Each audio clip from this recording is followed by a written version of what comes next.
Nobody paid attention to the man with the mop. That was exactly how Pete Kowalski liked it. He pushed his cleaning cart between the tables of Waypoint 7's mess hall, collecting empty food containers and wiping down surfaces.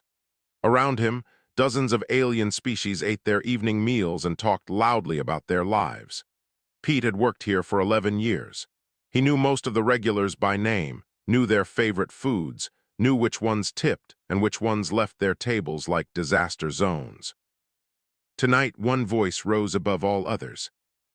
200 confirmed kills, the Drethaki warrior announced, standing at his full height of nearly 3 meters. His gray skin was covered in ritual scars, each one representing a battle survived. His name was Gulvas, and he visited the station every few months to trade weapons and tell stories. The younger aliens at his table stared with wide eyes. A Fenari merchant, barely old enough to travel alone, leaned forward with excitement. 2 Holloran traders whispered to each other. Even a pair of Vexi engineers had stopped eating to listen. Gulvas held up his arm, showing the leather bands wrapped around his wrist. Each band had small metal markers attached to it. Every kill is recorded here. Every enemy who fell before my blade. 200 souls sent to meet their ancestors. That is impressive, one of the Hollorans said. Our species rarely engages in direct combat. That is why you are weak, Gulvas replied, but his tone was friendly. He did not mean true insult. Combat shapes the soul. It makes you understand what you truly are. The Fenari merchant looked around the mess hall. What about humans? I have heard they are warriors. Gulvas laughed loudly. Humans, they are clever, I will admit. They build good machines, but they are soft. Look at them. He pointed toward a table where 3 human traders were eating quietly. No claws, no fangs, no armor. They hide behind their technology because they cannot face real combat. Pete continued mopping nearby. His hands moved in the same steady rhythm they always did, back and forth, back and forth. I have fought humans before, Gulvas continued. In the border conflicts 20 cycles ago, they were not cowards, but they were not true warriors either. They relied too much on their guns and ships. A real warrior meets his enemy face to face. The young Fenari noticed Pete and called out to him, Human. You there with the cleaning tool? Pete looked up, his face was calm, showing nothing. Yes. Do your people have warriors? Real ones, I mean, like the Drethaki. Several aliens at nearby tables turned to watch. Pete was aware of their eyes on him. He was a small man, average height, with gray hair and a thin frame. He looked exactly like what he was, a 63-year-old janitor who spent his days cleaning floors and fixing broken equipment. We have soldiers, Pete said simply. Some of them are very good at their jobs. Gulvas grinned, showing his sharp teeth. Good at their jobs, listen to how he speaks. No pride, no fire. This is why humans will never be respected as warriors. You do not have the spirit for it. Pete said nothing. He turned back to his mop and continued cleaning. Do humans even count their kills? The Fenari asked. Do you have traditions like the Drethaki bands? Pete's mop stopped moving for just a moment, then it continued. We don't count the way you do. Gulvas stood straighter. In Drethaki culture, a vague answer was either an insult or a challenge. What does that mean, human? Speak clearly. Pete looked at the warrior. His eyes were steady and calm, like deep water that hid what lay beneath. It means exactly what I said. We count differently, that's all. Differently how? The mess hall had grown quieter. Other conversations had stopped. Aliens were watching the exchange between the massive warrior and the small cleaning man. Pete sighed. He seemed tired but not afraid. Among my people, we don't celebrate the number of lives we take. We don't wear our kills as decorations. Most soldiers I knew never talked about their counts at all. Because they have nothing to count, Gulvas said. Because humans are not real killers.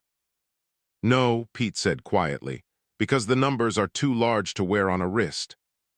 The Fenari merchant looked confused. What do you mean? Pete picked up his mop again. I mean that when you kill with your hands, you count in tens or hundreds. When you kill with machines, you count in thousands. And when you kill with weapons that humans have built, he paused, you stop counting because the number becomes meaningless. Gulvas stepped closer, his massive form blocking Pete's path. You speak in riddles, human. Are you claiming your people are greater warriors than the Drethaki? Are you saying you have killed more than my 200? Pete met his gaze without flinching. I'm saying that I personally stopped counting after the first 100,000, and I was never a warrior. The mess hall went completely silent. Gulvas stared at him. You lie. Pete shook his head slowly. I wish I did. He looked down at his mop, at his worn hands, at the simple uniform of a station janitor. I wasn't a soldier, I was an engineer, and I think that might be worse. Every eye in the mess hall was fixed on the small human with the mop. Gulvas towered over him, confusion and anger mixing on his scarred face. You claim to have killed 100,000 beings, the Drethaki warrior said slowly. As an engineer, not a soldier. I said I stopped counting after that number, Pete replied. His voice remained calm, almost tired. The real total is much higher. A Holloran data keeper named Sifri pushed back from her table and stood. Her species was known for their love of information and their perfect memories. This is a serious claim, human.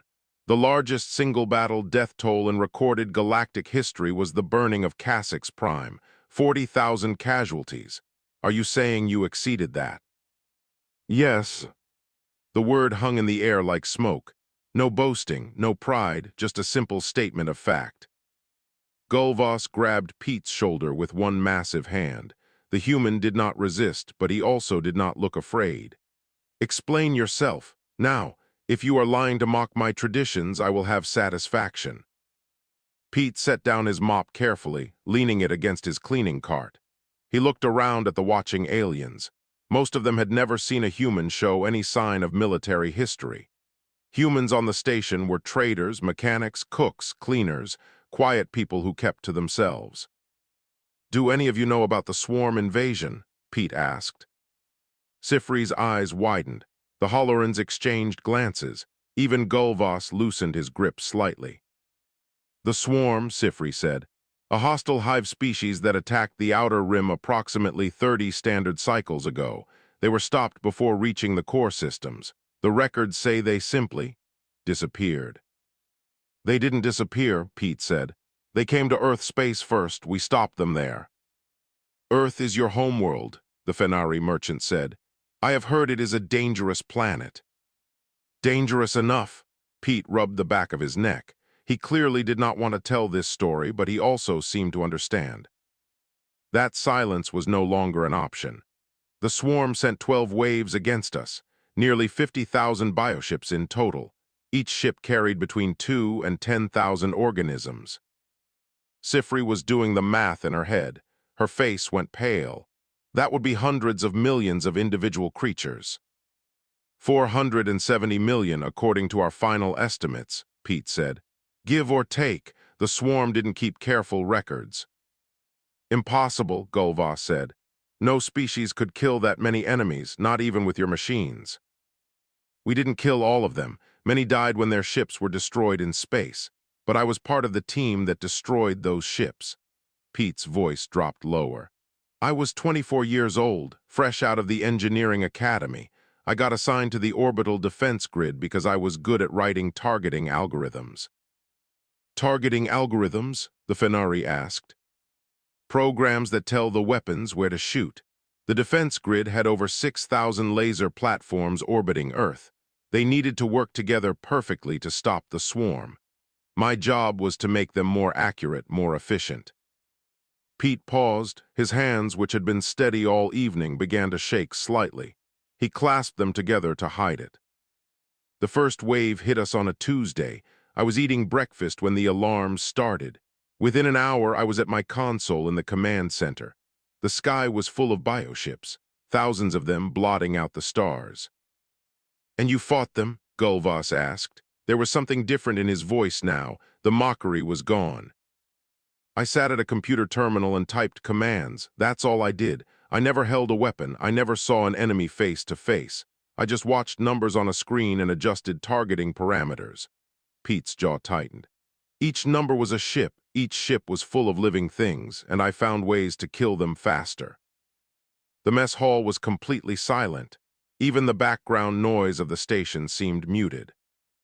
The first day, we destroyed 3,000 ships.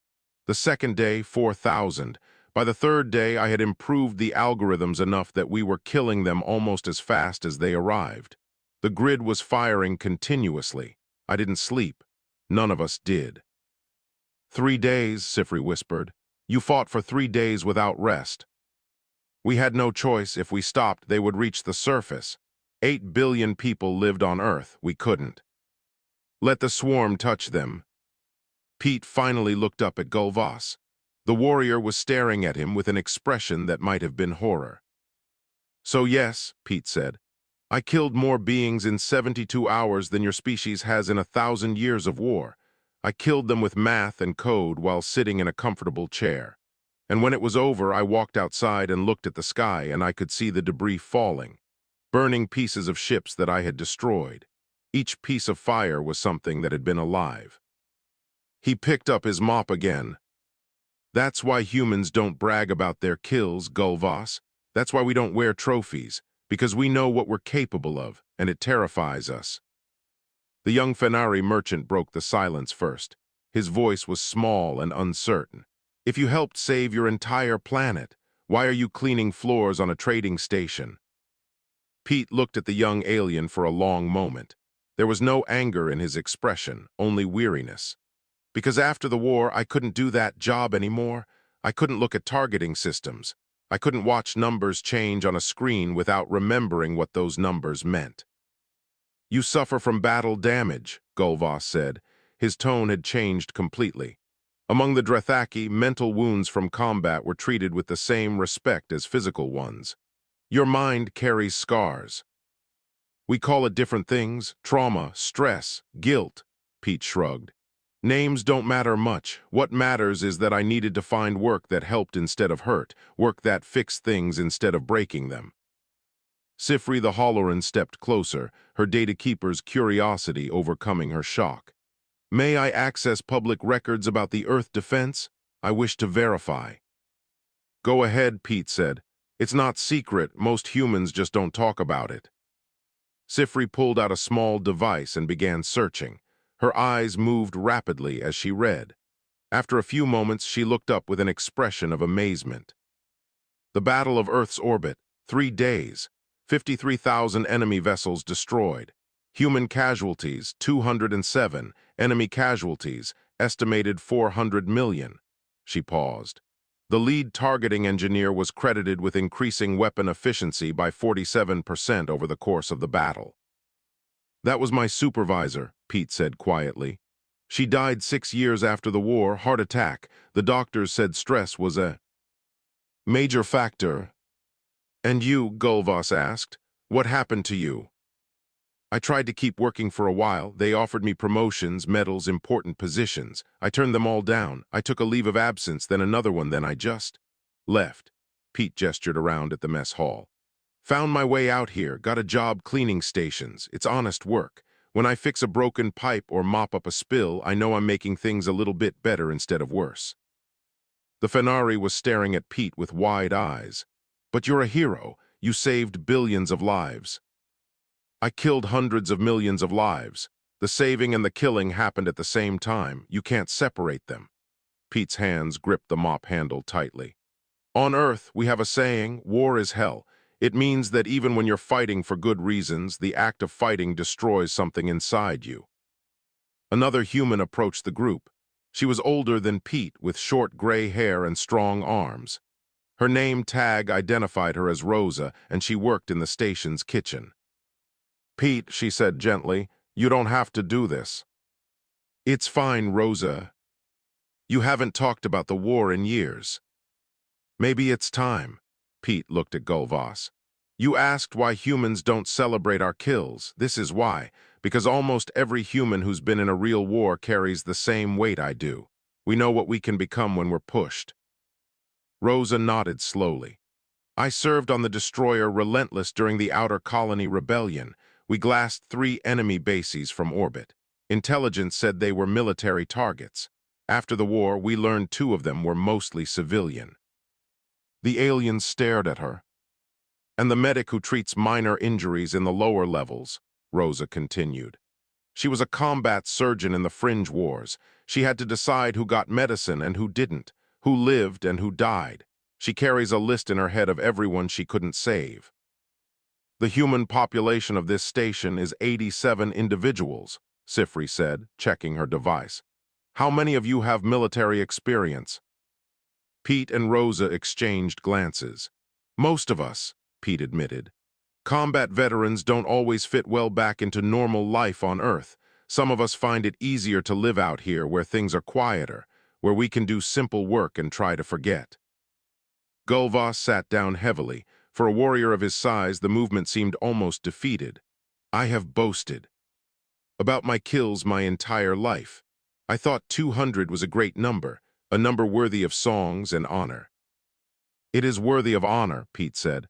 You fought your enemies face to face, you took real risks, you earned every one of those marks.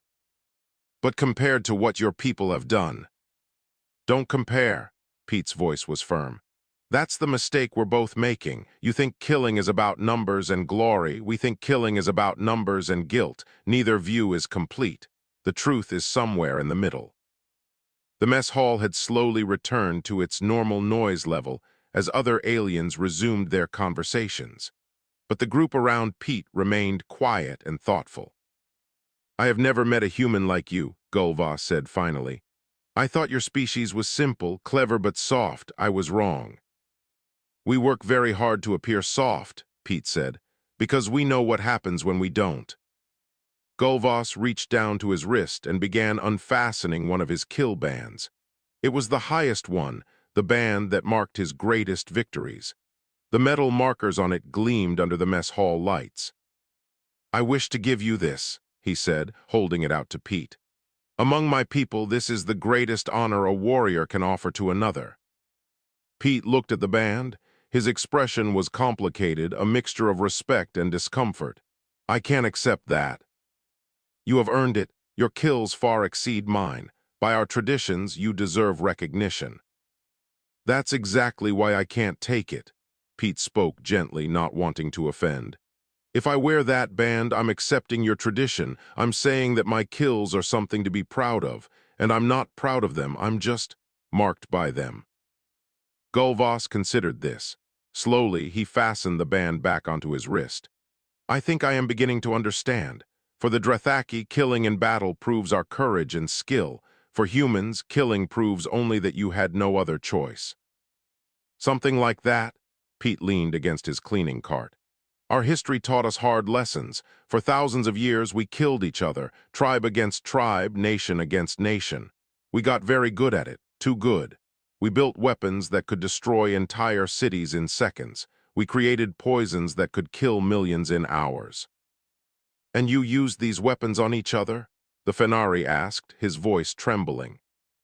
Yes, more than once. We nearly destroyed ourselves completely, Pete's eyes were distant, looking at something the aliens could not see. That's why we developed rules, strict rules about how wars can be fought, what weapons can be used, how prisoners must be treated, how civilians must be protected. Sifri was taking notes on her device. You created laws to limit your own destructive ability. We had to, otherwise we would have killed ourselves long before we reached the stars. Those laws are sacred to us now. Breaking them is one of the worst crimes a human can commit. Rosa had brought a chair over and sat down nearby.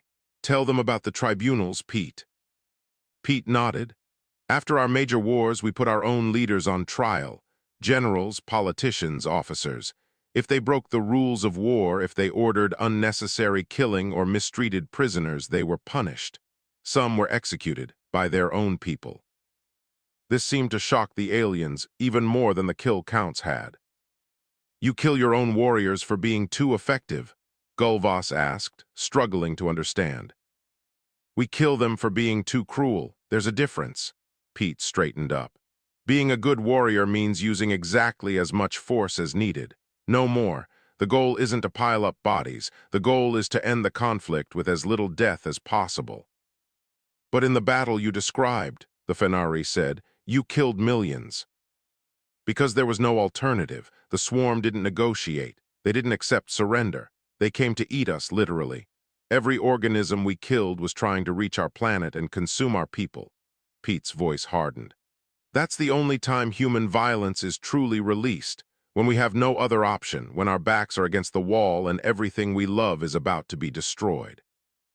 And then, Gulvas asked quietly, and then we become something terrifying. All those rules we created, all that careful control we practiced for centuries. It focuses our violence into something precise and overwhelming. We don't fight with rage or glory.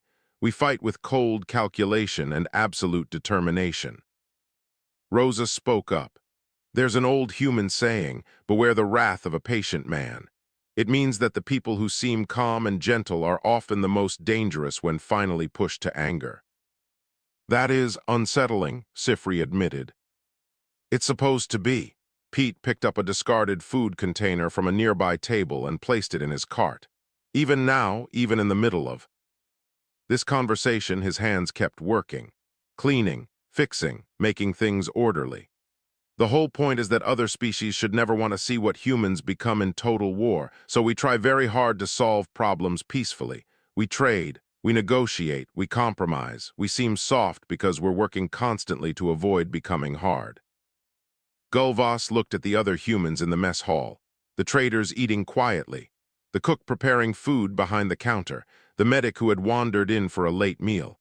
All of them seemed so ordinary, so harmless. How many of your people here have killed? He asked. Pete glanced around.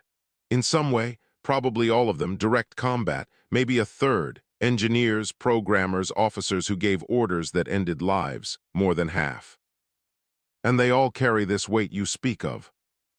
Every single one. That's why we stick together out here. That's why humans on stations like this tend to form communities. We understand each other in ways that other species can't. We've all seen what we're capable of. We've all had to live with it afterward.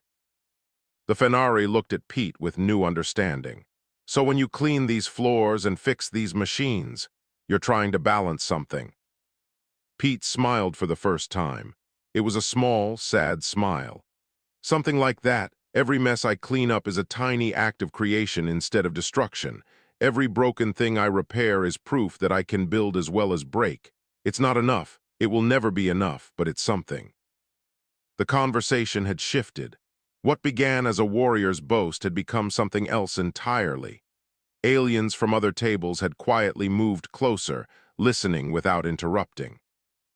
I have a question, said a Vexi engineer who had been silent until now. Her name was Tyrell, and she worked on the station's power systems. If humans fear their own violence so much, why do you continue to develop weapons? Why not destroy them all? Pete considered the question carefully. Because the universe isn't safe. The swarm proved that. Other threats have proven it since. We can't afford to be defenseless. So we maintain our weapons, train our soldiers, keep our military ready. But we also work very hard to make sure we never have to use any of it. A contradiction, Tyrell observed. A balance, Rosa corrected. Like carrying a knife for protection but hoping you never have to draw it. Sifri had been running calculations. On her device. According to my research, humanity has maintained peace within its own species for over 300 years, the longest period in your recorded history. Yet your military capacity has only increased during that time. That's right, we got better at making war while simultaneously getting better at avoiding it, Pete shrugged. Most humans hope we'll eventually outgrow violence completely. Until then, we stay prepared. Gulvas leaned forward. Among my people, a warrior who refuses to fight is considered a coward. How do humans view soldiers who choose peace? With respect, Pete said firmly. Our greatest heroes are often the ones who found ways to prevent wars instead of winning them. Diplomats, negotiators, leaders who chose talking over fighting. We save our highest honors for people who ended conflicts without bloodshed. But you still honor your warriors who fight. When fighting was necessary, yes, we remember them too, but we don't celebrate the killing, we celebrate the sacrifice, the willingness to face death to protect others. That's the part we consider heroic. The young Fenari had been thinking hard. His species was relatively new to galactic society, still learning about the older civilizations. Among my people, we have no warriors at all. We thought this made us weak.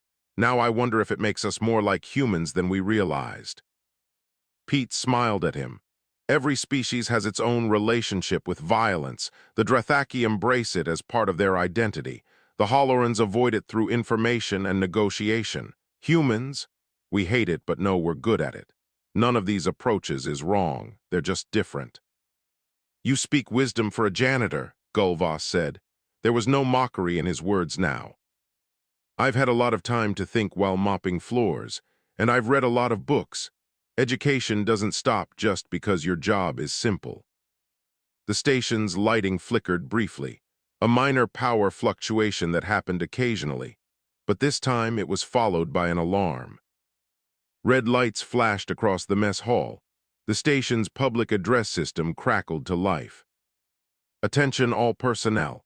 Unknown vessels have exited hyperspace within scanning range. All non-essential staff please remain in your current locations. Security teams report to stations. The mess hall erupted into confused chatter. Aliens looked around nervously. Some began gathering there. Belongings to return to their ships. Sifri checked her device. 3 vessels, configuration unknown. They are approaching the station directly. Pete's demeanor changed instantly. His casual posture straightened. His eyes became focused and sharp. Beside him, Rosa's expression hardened as well. Can you identify them? Pete asked. Checking, the configuration matches known pirate vessels, a group called the Red Wake. They have attacked 4 stations in this sector over the past cycle. High casualties in each attack.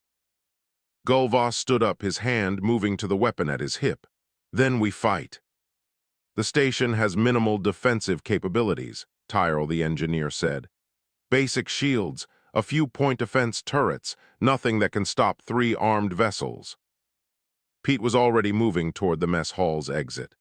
Rosa, find Dimitri and Yuki. Meet me at maintenance access point 7. Tyrell, you said you work on power systems. The Vexi blinked. Yes, but what can we possibly? Come with me. Sifri, I need you to pull up the station's complete technical specifications. Everything about the industrial equipment, the mining systems, the cargo handling. Why? Gulvas demanded.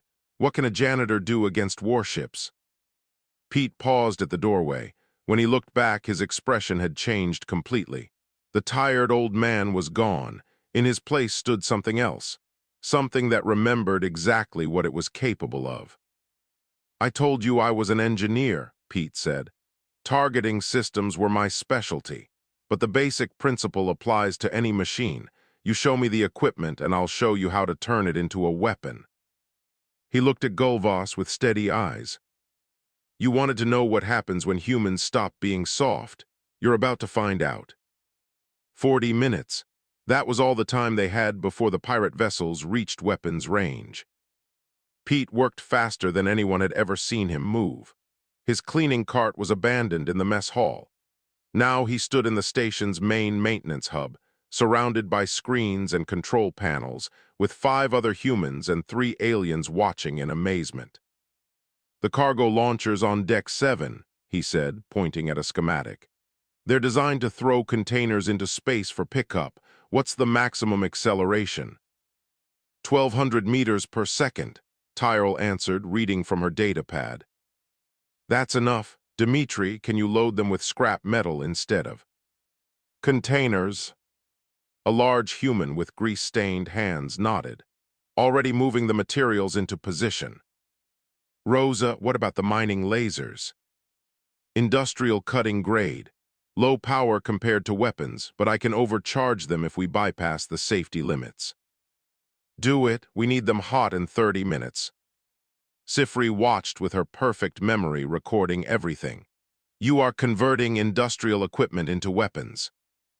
Everything is a weapon if you're desperate enough, Pete replied without looking up. Humans learned that lesson a long time ago. Gulvas stood near the door, feeling useless. His skills were in close combat. He knew nothing about machines or engineering. What can I do? Pete glanced at him. The pirates will try to board after their initial attack. When they do, you'll be our first line of defense. Get to the main docking bay. Take any other fighters you can find. The Drethaki nodded grimly. This I understand. He left at a run. The next 20 minutes were controlled chaos. Pete issued orders in a calm, steady voice. The other humans moved with surprising coordination, as if they had trained for this their entire lives. Perhaps in a way they had. Yuki, the station medic, set up a triage point near the maintenance hub. Her hands were steady as she prepared supplies. Dmitri reported that the cargo launchers were loaded with twisted metal scraps, each one a potential projectile. Rosa confirmed the mining lasers were ready, their power outputs pushed far beyond safe levels. They're hailing the station, Tyrell reported, demanding we surrender and prepare for boarding, standard pirate protocol. Don't respond yet, Pete said. Let them think we're scared and confused. The longer they approach slowly, the more time we have. At the 35-minute mark, the 3 pirate ships entered optimal attack range. They had killed their engines, drifting toward the station with weapons charged. They expected easy prey. Pete watched their approach on the main screen. His face showed no emotion. Tyrell, I need you to cut power to the external lights, complete blackout. That will make it harder for us to see them. They have sensors, they don't need light, but they're used to seeing their targets lit up and helpless. Darkness makes people nervous. The station's exterior lights died. From inside, the pirate ships were visible only as shadows against the stars. They're breaking formation. Sifri reported, moving to surround the station. Good, that means they're not coordinating their attacks. Pete's fingers moved across the control panel. Rosa, target the lead ship with the mining lasers. Continuous fire at their engine section. Dmitri, when I give the signal, launch everything in the cargo bays at the second ship. And the third, Rosa asked. The third ship will see what happens to the first 2 and decide if this station is really worth dying for. The lead pirate ship crossed an invisible line that Pete had marked on his screen. Rosa, now. 3 industrial mining lasers, never meant for combat, fired simultaneously. They were weak compared to military weapons, but they were also invisible in the darkness. The pirate ship's shields flickered under the sustained assault. They had been designed to resist quick, powerful strikes, not slow, continuous cutting. The pirates returned fire wildly, unable to pinpoint the source of the attack. Their shots went wide, hitting empty space. Their shields are failing, Tyrell said in amazement. The lead ship's engine section exploded as the mining lasers finally cut through. The vessel spun out of control, venting atmosphere. Dmitri! The cargo launchers fired. Hundreds of metal fragments shot across space at incredible speed. The second pirate ship saw them coming but couldn't dodge in time. Its shields collapsed under the barrage. Multiple hull breaches opened along its length. The third ship turned and ran. Its engines flared bright as it fled toward open space. The entire battle had taken less than 3 minutes. The station's population slowly realized what had happened. Cheering erupted in the mess hall. Aliens who had been hiding emerged to celebrate. But Pete didn't celebrate. He shut down the systems he had modified and began making notes about what needed to be repaired. His hands, which had been rock steady during the crisis, began to shake again. An hour later, Gulvas found Pete back in the mess hall. The janitor had retrieved his cleaning cart and was mopping up drinks that had spilled during the evacuation. You saved us all, the Drethaki said. It's my job to keep this place clean. Pete didn't look up, just kept mopping. Gulvas watched him for a long moment. Then he noticed the trembling in Pete's hands, the way his jaw was clenched tight, the distant look in his eyes. 3 ships, perhaps 50 pirates in total, Pete had. killed them with the same cold efficiency he had once used against the swarm. And now, just like before, he was feeling the weight of those deaths settling onto his shoulders. "I think I finally understand," Gulva said quietly. "Your strength comes not from enjoying violence, but from being able to do terrible things and still feeling their cost afterward. That is what makes humans truly dangerous. You never stop caring about the lives you take." Pete finally looked up. His eyes were wet, though no tears fell. "And that's exactly why we spend the rest of our lives pushing mops and cooking food and healing wounds, because every small act of kindness is a prayer for forgiveness that we know we'll never receive." He went back to mopping. Gulvas watched for another moment, then slowly bowed his head in a gesture of deepest respect. The old janitor had just proven himself the most formidable warrior on the station. And all he wanted to do was clean floors in peace.